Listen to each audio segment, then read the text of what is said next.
there is something called obstacle limitation service. All that was pointed out by the Navy to the National Highway Authority. There are almost about 17 columns which are coming in the obstacle limitation service, and after the decision of the High Court, where it mandated upon National Highway and also the Airport Authority of India and particularly the Navy come together and once for all solve this issue. So the Navy and the National Highway officials met. One officials from Delhi, from National Highway came here. Issue was sorted out immediately, and the NOC was issued on 16th April, long ago.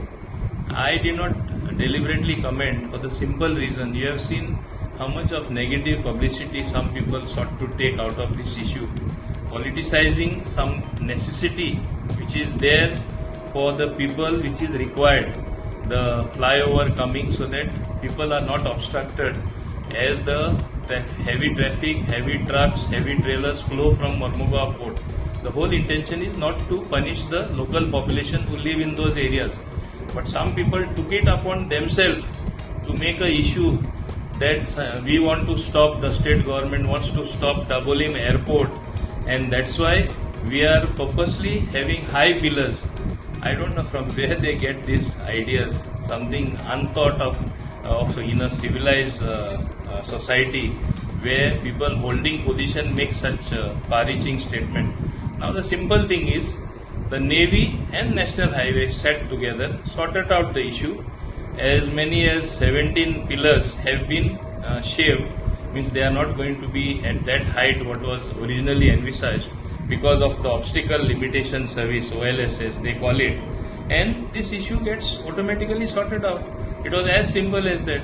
In fact, I thank the naval authorities as well as the National Highway officials who solved this problem amicably and saw that the work is not stopped. If you see now, work is again going on in full swing. And whatever issue that was there, there was another issue between Navy and National Highway, whether near their gate, at that near the signal, whether the gate and that entire edifice was that has to move backward. But they convinced the National Highway that being defense forces, that they should try to get the land from state government or go on the other side of the highway. As the local MLA, which I also agreed, even though it is with great pain to the people staying there, we cannot obstruct national projects, we cannot obstruct what is good for the people at large. So this was a solution also which was arrived. So very smoothly it has been solved. So where is the question of somebody trying to stop Dabolim airport in this clandestine manner? These people's mind, how it works, people should understand, the people who raise this issue in a very negative manner. Now important is, work is going on in full swing. Whatever problem that was there between the Navy and National Highway is very amicably sorted out by officials from both sides, and as a consequence of lowering the height and of shaving about 17 columns, even the cost of this flyover has come down as far as the National Highway is concerned. So nothing much has been altered in the real sense. The facility, that is the flyover, without obstructing the flow of traffic from citizens living on both sides of the roads, is automatically sorted out. So I don't know why such a hue and cry was made.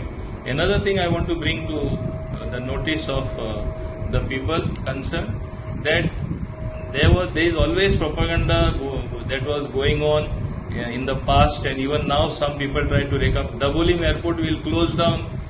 Somehow people are sought to be shifted only to Mopa airport.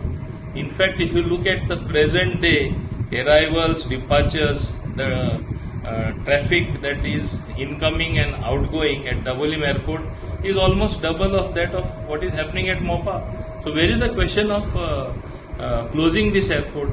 People seek convenience, which is the centrally located airport for them. Dabolim is centrally located. If you see, even people from the north, as far as Panjim, they prefer landing at Dabolim, because in half an hour you reach, thanks to the good roads and the two bridges that are there. Because right now work is going on at Pokero and all that Purorim belt, which sort of hinders the free movement of traffic. People prefer this airport. Otherwise, also this airport is centrally located. And as I said, whatever pessimists that may be there, we are in a temporary phase where it looks like tourists are not coming as good as they were in the extra years. On the contrary, if you look at figures, there are more tourist arrival because of the war-like situation. There was a temporary setback.